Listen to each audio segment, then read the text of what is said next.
بەناوی خی بەخشندەی میهرەبان سڵاو ئازیزان لە بەژمارەی ئەم جارەدا باس لە پێگەنانی لیژنەکان بۆ جێبەجێکردنی ڕێککەوتنی نێوان هەولێر و بەغدا دەکەین کە لە بەرواری هەفتەی حەوت لەلایەن ئەنجومەنی وەزیرانی عێراقەوە ئەم ڕێککەوتنە واژۆ کرا و پەسەند کرا بزانین چی لە خۆی گرتووە.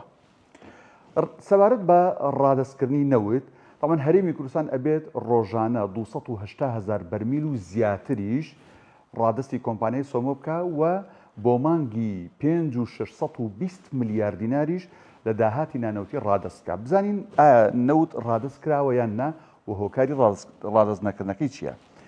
تاوان تا ئێستا کۆمپانیای سۆمۆ یەک بەرمیل نەوت چیە لە حکوومەتی هەرێمی وەرنەگرتووە بۆ لەبەرەوەی کۆمپانیەکان هێشتا قایل نەکراون. خاڵێکی دیکە دانەوەی قەرزەکانە کە 1 میلیارد دلار کۆمپانیەکان قەرزیان لای حکوومەتی هەرێمە. ئێشتا نازانرێ ئایا حکوومەتی هەرێم یان عێراق و بەچوو میکانیزمێک ئەم قەرزانە ئەدرێتەوە.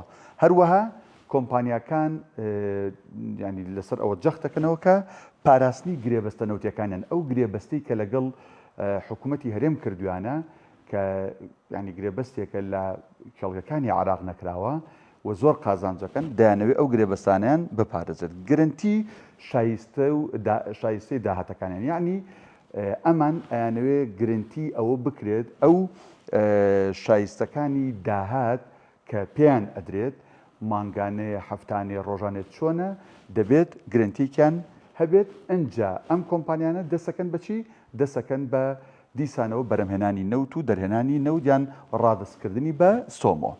باش هێرشە درۆنیەکان هیچ بیرە نەوتێک بە ئامانج نەگیراوە ینی هێرشە درۆنیەکان ڕاستەخۆ هیچ بیرێکی نەوتی بە ئامانج نەکردو یان کێڵگەی با بڵین یان خەزانەکان بووە یان دەواازەیەکی بووە یان با بڵین نزیکی کێڵگەکە بووە ڕاستەخۆ هیچ بیرە نەوتێک بە ئامانج نەگیراوە.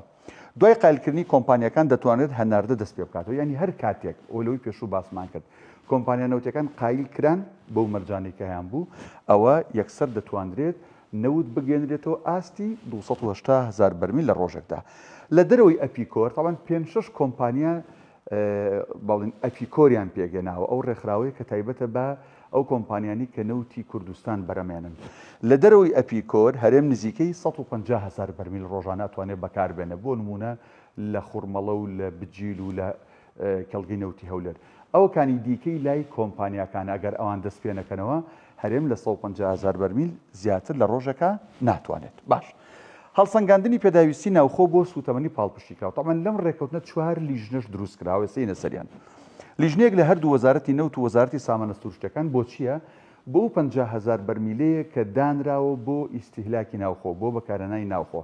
تاوان حکوومەتی عێراق وتی ئەم 50,000 ڕادستی ئێمە بکەن ئێمە نەوتی سپی و بانزین و گازوایل بە نرخی مەدعوم وەکو باقی دیکەی پارێزگاکانی دیکەی عێراق گاز و نەوت و بانزین بە هەرزان ئەدەین بەوە بەڵام حکوومەتی ماوە بەسەرچووی هەرێم ڕازی نەبوو وتی ئەو 50,000 خۆمان جا ئەم لیژنەی پێگات و ئایا هەرێم ڕۆژانە پێویستی بە 50,000 بەرمیلە بۆ بەکارهێنانی ناوخۆ یان کەمتر یان زیاتر و دەبێت لە ماوەی 2 هەفتەیە کارەکانیان تەواو بکەن و ڕاپۆرتێک ئامادە بکەن و ئاڕاستەی سەر و خۆیانی بکەن. باش دیاریکردنی پشکی بەغدا لە داهاتی نانەوتی ئەمەش گرفتێکی دیکە و لیژنێکی بۆ دروستکراوە. طبعاً بەپی ڕێکەوتنەکە مانگی 5 و 6 دەبێت حکوومەتی ماوە بەسەرچووی هەرێم مانگی 120 میلیارد داهاتی نانەوتی بدا بە بەغدا بەڵام لیژنێک دروست کراوە لە دوای مانگی 5 و 6 لە حەوت بەدواوە ئایا داهاتی ناوخۆ بە فعلی چەندێکە تا نیوێ ڕادستکرێ لەوانێ ئەم 120 میلیارە زیادکە